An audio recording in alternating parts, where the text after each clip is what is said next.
Welcome, welcome viewers. You are watching Tube Science Learning Academy. Tube Science Learning Academy official YouTube চ্যানেলে তোমাদের প্রত্যেককে স্বাগত জানাই। আজকে আমরা তোমাদের সামনে আবার একটা কোশ্চেন সিরিজ এনেছি। তো আমরা অলরেডি অনেক দিন ধরেই এই কোশ্চেন সিরিজগুলো চালাচ্ছি। তার মধ্যে A B C D already হয়েছে।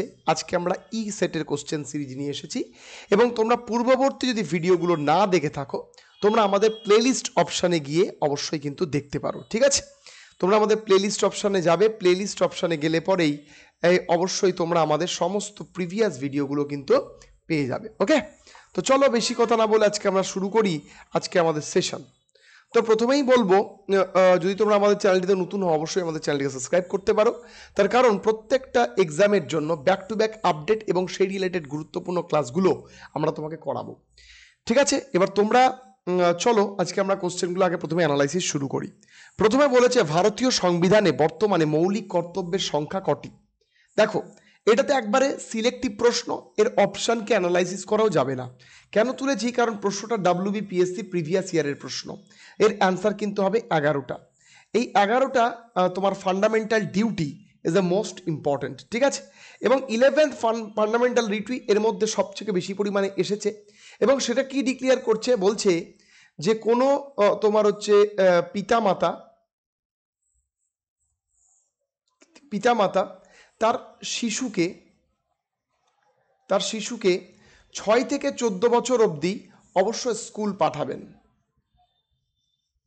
স্কুলিং বিদ্যালয়ে পাঠাবেন, অর্থাৎ বিদ্যালয়ে পাঠানোর কথা বলেছেন।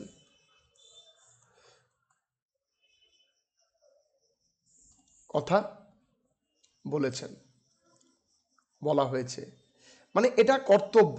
ঠিক আছে, এটা যদি কেউ না করে, ঠিক আছে, এবং মনে রাখবে এটা কিন্তু খুবই গুরুত্বপূর্ণ 11th নম্বর ফান্ডামেন্টাল ডিউটি। এবার ফান্ডামেন্টাল ডিউটির রেসপেক্টে যদি আমি বলি মৌলিক কর্তব্য কার সময় এসেছিল, এটা কিন্তু ইন্দিরা গান্ধীর সময় এসেছিল। কথা বলো দেখি, ইন্দিরা গান্ধীর সময়।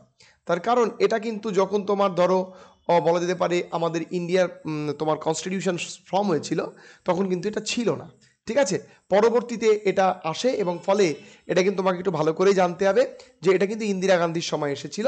ঠিক আছে, আর একটা কথা বলে রাখি এই প্রসঙ্গে যে আমাদের কনস্টিটিউশনসে এইটা কিন্তু এই যে তোমার ফান্ডামেন্টাল মৌলিক কর্তব্য এই ধারণাটা কোত্থেকে নেওয়া হয়েছে,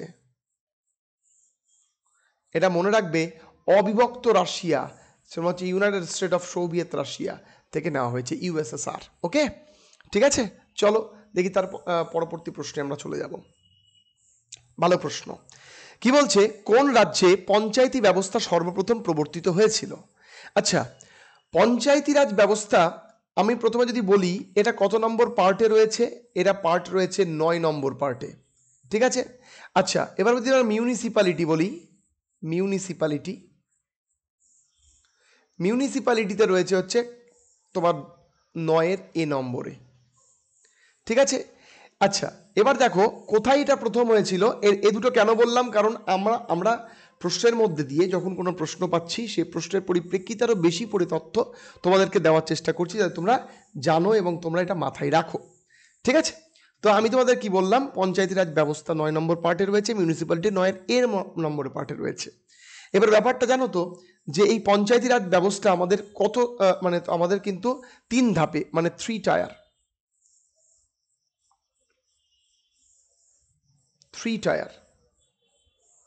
ঠিক আছে, এবং এর মধ্যে কি আছে? লোয়ার লেভেলে পঞ্চায়েত।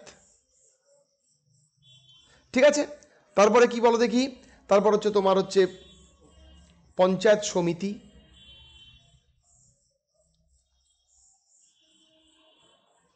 তারপর হচ্ছে জেলা পরিষদ,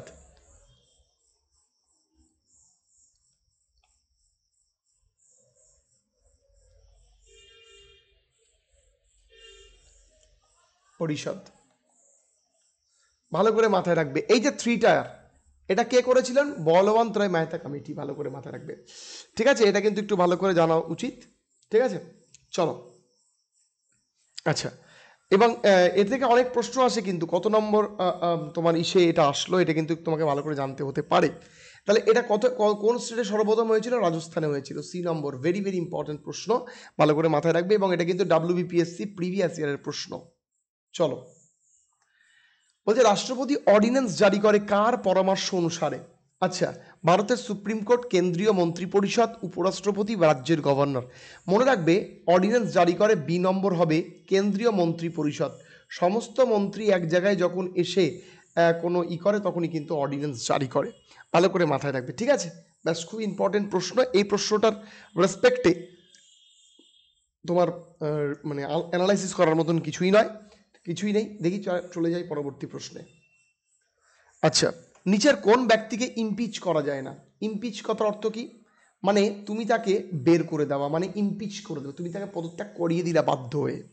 মেজরিটি পেল না, সেই ইমপিচমেন্ট প্রসিডিওর অ্যাক্টিভ হয়ে গেল। তাহলে ইমপিচ করা যায় না। রাষ্ট্রপতিরও ইমপিচমেন্ট আছে, হাইকোর্টের বিচারপতিরও ইমপিচমেন্ট আছে, এবং ভারতের কন্ট্রোলার অ্যান্ড অডিট জেনারেলও কিন্তু ইমপিচমেন্ট আছে। তাহলে এখনো অবধি অফিসিয়ালি কোনো রকম উপরাষ্ট্রপতির ইমপিচ করা যায় না নিম্নলিখিত ব্যক্তিগুলোর মধ্যে।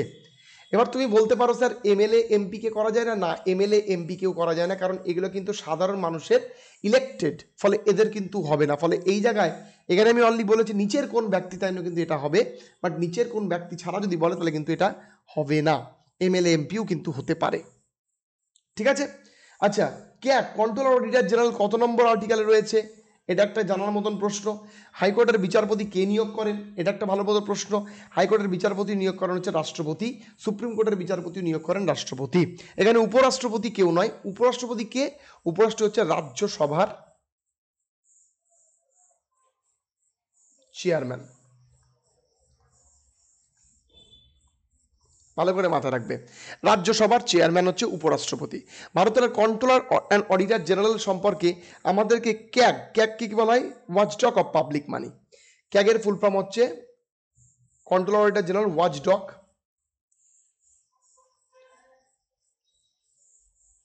দাঁড়াও, ঠিক আছে, ওয়াচডগ অফ পাবলিক মানি, ঠিক আছে? এবার তুমি বলতে পারো স্যার ওয়াচডগ অফ পাবলিক মানি ঠিকই আছে, এটা কত নম্বর? এটা ডেসক্রাইব করছে 148 আর্টিকেলস, ঠিক আছে? সংবিধানের 148 নম্বর ধারা কিন্তু এটা ডেসক্রাইব করছে, ঠিক আছে? এবং মনে রাখবে এখান থেকে আরও 49 আর্টিকেল আছে, 150 আর্টিকেল আছে, এবং সেই পরিপ্রেক্ষিতে there is the relations, it is the relations between union government and CAG. Say report জমা টমা বিভিন্ন রকমভাবে একে রিপ্রেজেন্টেশনস করা যায়, ঠিক আছে? হাইকোর্টের বিচারপতিকে অ্যাপয়েন্টমেন্ট কে করে? এটা নিয়ে কিন্তু অনেকবার প্রশ্ন এসছে। অ্যাপয়েন্টেড বাই, কে বলো দেখি? প্রেসিডেন্ট। হাইকোর্টের বিচারপতির বলা যেতে পারে এজ, রিটায়ার এজ কত বলো দেখি? তাহলে সেক্ষেত্রে অবসরপ্রাপ্ত এজ হচ্ছে 62। ভালো করে মাথায় রাখবে, ঠিক আছে? ব্যাস, ক্লিয়ার? এবার হাইকোর্টের বিচারপতিকে রাষ্ট্রপতিকে ওথ কে পড়ায়? এগুলো থেকে প্রশ্ন এসছে। শপথ বাক্য পাঠ কে করান? পাঠ কে করান প্রশ্ন আসে কিন্তু। তাহলে হবে হচ্ছে তোমার কি বল দেখি? Chief justice of India, CJI. আমি সিজেআই কে চিফ জাস্টিস অফ ইন্ডিয়া লিখলাম, ঠিক আছে? ভালো করে মাথায় রাখো। তার পরবর্তী প্রশ্নে চলে যাব। বিশ্বের সবচেয়ে বড় প্রবাল দ্বীপের নাম কি? দেখো, গ্রেট ব্যারিয়ার। গ্রেট ব্যারিয়ার হচ্ছে, এটা কোথায় আছে? এটা হচ্ছে অস্ট্রেলিয়ায় আছে। আচ্ছা, এটা অস্ট্রেলিয়ায় আছে প্লেসটা, অনেকবার পরীক্ষায় এসেছে। লাক্ষাদ্বীপ হচ্ছে ইন্ডিয়ার সবচেয়ে বড়, কারণ লাক্ষাদ্বীপ হচ্ছে প্রবাল দ্বীপ। আর সেন্ট মার্টিন হচ্ছে কার বলো দেখি? বাংলাদেশ। তো প্রশ্নটা ধরে কিন্তু আসতে পারে সেন্ট মার্টিন প্রবাল দ্বীপটি কোথায় রয়েছে? বলে বাংলাদেশে রয়েছে। জাপান, কোরিয়া টোরিয়া, মানে সেন্ট মার্টিন কিন্তু নামটা একটু বড় উদ্ভট ক্যাটাগরির, ফলে এটা কিন্তু আমি তাই তোমাদের একটা অপশনের মধ্যে দিয়েছি, ঠিক আছে? পরবর্তী প্রশ্নে চলো। ভারতে সবচেয়ে বেশি পরিমাণে দেখা যায় কোন ধরনের মৃত্তিকা? এবং এখানে বলেছে কালো মৃত্তিকা, লোহিত মৃত্তিকা, ল্যাটেরাইট মৃত্তিকা, দোআঁশ মৃত্তিকা। দেখো, আমাদের পলিগঠিত মাটির মধ্যে যেটা আসছে সেটা কিন্তু অবশ্যই তোমার কি বলতে কি দোআঁশ মৃত্তিকা। ভালো করে মাথা রাখবে। এবার কালো মৃত্তিকার মধ্যে রেগুর ফেগুরও আসে, ঠিক আছে? এবং বিভিন্ন পাহাড়ি অঞ্চলে লোহিত মৃত্তিকা দেখা যায়। তারপর তোমার হচ্ছে পর্জল মৃত্তিকা দেখা যায়, ল্যাটেরাইট বিভিন্ন যেখানে এফিয়ার পরিমাণ বেশি, এটা এগুলা খুব কম আসে। কিন্তু কোন জায়গায় আসে এখন অবধি কিন্তু দোয়াশটাই কিন্তু এটাও কিন্তু তোমার কি বলো দেখি, এটা হচ্ছে প্রিভিয়াস ইয়ার কোয়েশ্চেন্স, ভালো করে মাথায় রাখবে। পরবর্তী দেখো, ভারতের কোন শহরের নাম সবুজনগর? প্রথমে একটা কথা বলি, ভারতের কোন শহরের নাম সবুজনগর? হ্যাঁ, মানে ব্যাপক কন্ট্রোভার্সিয়াল প্রশ্ন। যদি তোমাদের এই প্রশ্নটা এইরকমভাবে আসে, এর অ্যান্সার হবে কিন্তু চেন্নাই। এবার ব্যাপারটা জানো তো, সঙ্গে সঙ্গে তুমি বলবে স্যার আমি গুগল সার্চ করেছি, আমি সার্চ করে দেখছি গুজরাটের গান্ধীনগর। হ্যাঁ, গুজরাটের গান্ধীনগর যদি অপশান থাকে সেটাও কিন্তু হবে। ঠিক আছে, তাহলে তোমাদের কি বললাম, গুজরাটের গান্ধীনগর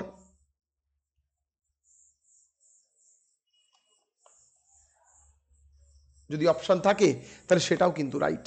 এবং সবুজনগরের সবুজ সিটি মানে গ্রিন সিটির তকমা কিন্তু বিভিন্ন জন পেয়েছে এখনো অবধি, মানে বলা যেতে পারে এই অপশনের মধ্যে তারা নেই, যেমন হচ্ছে গুয়াহাটি।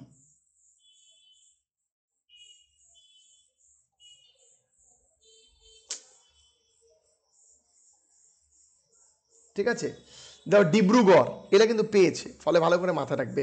এবার দেরাদুন কাকে? দেরাদুন হচ্ছে, লেখো তোমার এটা এটা কার? উত্তরাখণ্ডের রাজধানী।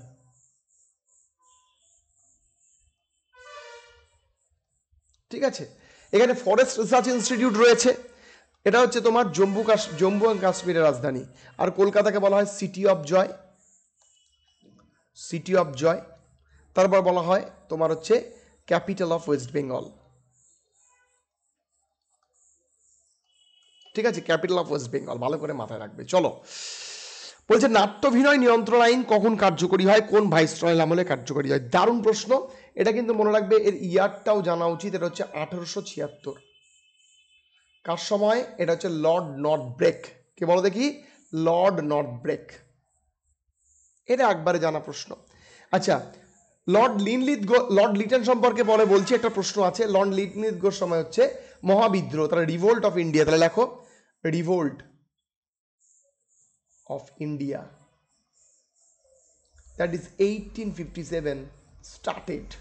ওকে, আর মনে রাখবে তারপরে আমরা লিটন সম্পর্কে তো আমরা যাই হোক একটা কিছু আমরা বলবো। চলো, মহাবিদ্রোহ শুরু হয়েছিল লর্ড লিটনলিথগোর সময়। পাঞ্জাবের শিবাজি উৎসব কে চালু করেছিলেন? দেখো, প্রশ্নটা পাঞ্জাব শোনা মাত্রই কিন্তু তোমাদের মনে হতে পারে যে এটা মনে হয় লালা লাজপত রায় বা অন্য কেউ।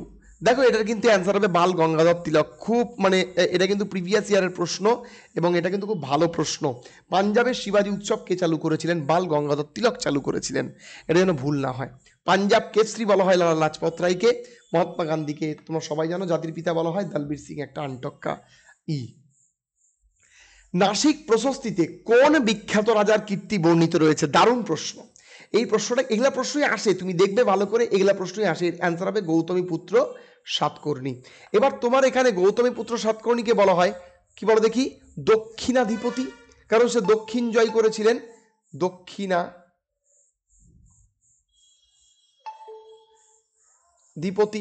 কনিষ্ককে বলা হয় কি বলো দেখি? দৈবপুত্র। দ্বিতীয় অশোক।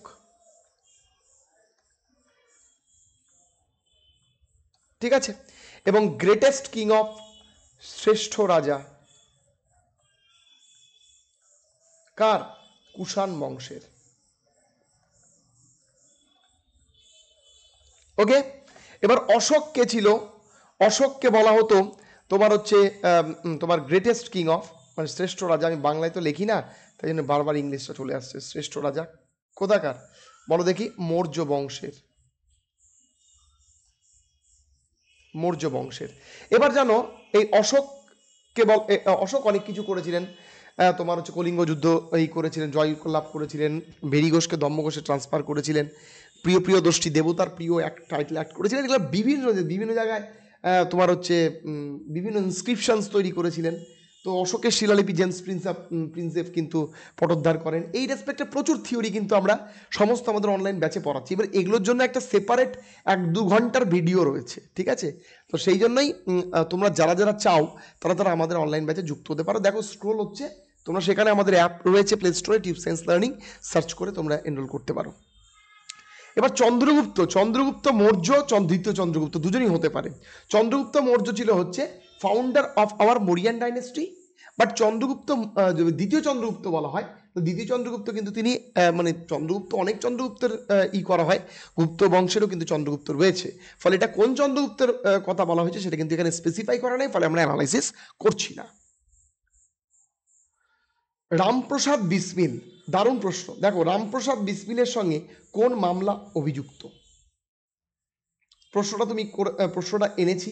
দেখো এর জন্য জানো তো, মনে রাখবে যত পড়বে তত কিন্তু তোমাদের নলেজ বাড়বে। একটা কথা বলি যে এবার এখানটাতে রামপ্রসাদ বিসমিল তো আমরা পরে জানবো, আগে আমরা জানি যে রামপ্রসাদ বিসমিলের সঙ্গে কোন মামলার সম্পর্ক রয়েছে, অবশ্যই কাকুরি ষড়যন্ত্র মামলা। তাহলে এটা কিন্তু রাইট, ঠিক আছে। এইবার আমরা পর প্রত্যেকটা ষড়যন্ত্র মামলা জানবো এবং বুঝবো এই ষড়যন্ত্র মামলার মধ্যে কি কি আছে। প্রথমে দেখো এই যে কানপুর ষড়যন্ত্র মামলা আর মিরাট ষড়যন্ত্র মামলা, এই দুটো ষড়যন্ত্র মামলায় ছিল হচ্ছে ইন্ডিয়ান যে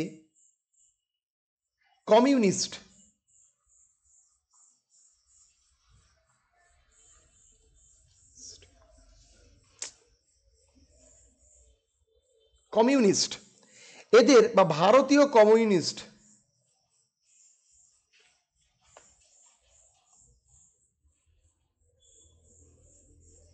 কমিউনিস্টকে উচ্ছেদ করার জন্য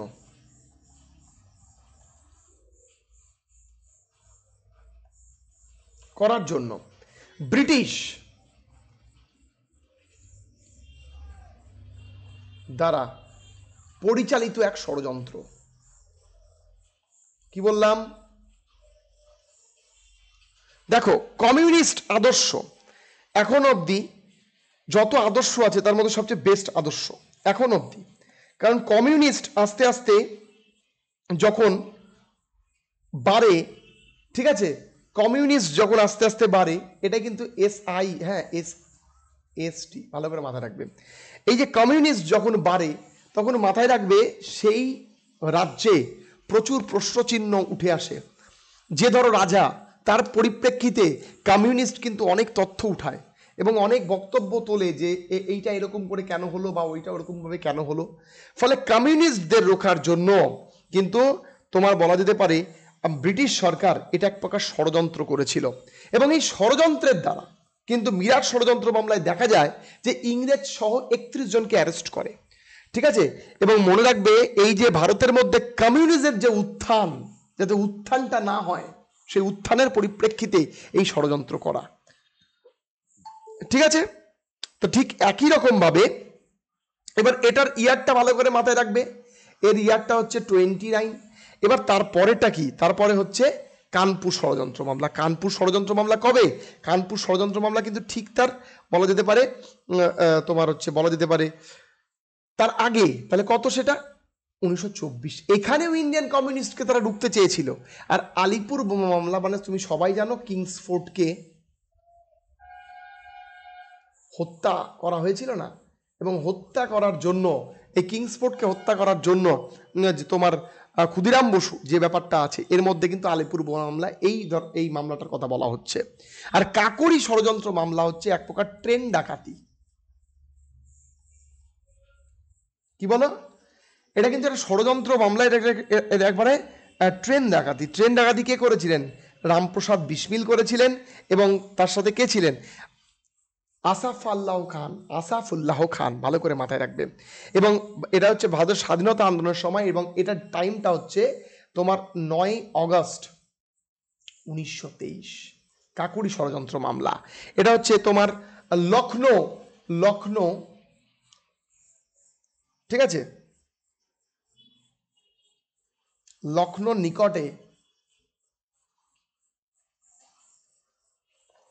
নিকটে কাকরি বলে একটা গ্রাম ছিল। কাকরি গ্রামে এই মামলা তোমার কর্মকাণ্ডটি করা হয়, কাকরি সংগঠিত হয়েছিল, এবং এই কাকরির এগেনস্টে যে মামলাটা হয় সেটাই কাকরি ষড়যন্ত্র মামলা। অস্ত্র আইন কে পাশ করেছিলেন? Lord Liton. Very very important প্রশ্ন। অস্ত্র আইন কে তোমার হচ্ছে পাশ করেছিলেন? এ দেখো লর্ড কর্নওয়াল বলে তো কেউ ছিল না, কর্নওয়ালিস, সে কি করেছিলেন বলো দেখি? পার্মানেন্ট সেটেলমেন্ট বা চিরস্থায়ী বন্দোবস্ত চালু করেছিলেন, ঠিক আছে। আর তোমার হচ্ছে সত্যবিলোপ নীতি, লর্ড ডালহৌসি, সবাই জানো, আমরা এগুলো মোটামুটি সবাই জানি, তো আমি সেটা তোমাদের বলে দিলাম। পাল বংশের রাজা ধর্মপালের সভাকবি কে ছিলেন? দেখো, সন্ধ্যাকর নন্দী ছিল হচ্ছে রামপালের সভাকবি, তাই তিনি কি লেখেন? রামচরিত। কি লেখেন? রামচরিত লেখেন। ভালো করে মাথায় রাখবেন। তাহলে রাজশেখর, এটার অ্যান্সার হবে রাজশেখর, এবং তিনি একটা সংস্কৃত কবি ছিলেন।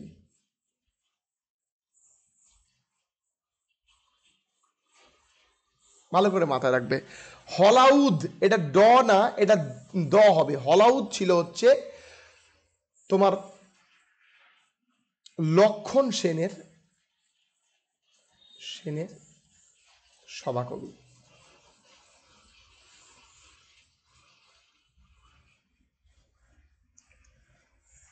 ঠিক আছে, তো যাই হোক, তো তাহলে অ্যান্সার তোমার হচ্ছে রাজশেখর হবে। ঠিক আছে। অ্যান্টি কিটোনোজয়িক হরমোন কাকে বলে? Insulin, glucagon, adrenaline, adrenocorticotropic hormone. দেখো, ইনসুলিনকে বলে, তার কারণ ইনসুলিন কিটোন বডি উৎপাদনে বাধা দেয়। কিটোন বডি উৎপাদনে বাধা দেয়। তো তার বিপরীত হরমোন, ইনসুলিনের বিপরীত হরমোনকে বলা হয় গ্লুকাগন। ইনসুলিনের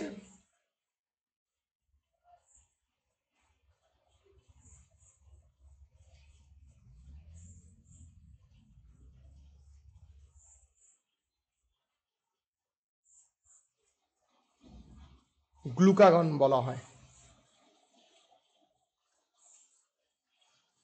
ঠিক আছে। অ্যাড্রিনালিন কাকে বলা হয়? অ্যাড্রিনালিন কি? অ্যাড্রিনালিন ভালো করে মাথায় রাখবে, সেটা হচ্ছে বিপদকালীন হরমোন বলা হয়। বিপদকালীন হরমোন বলা হয়।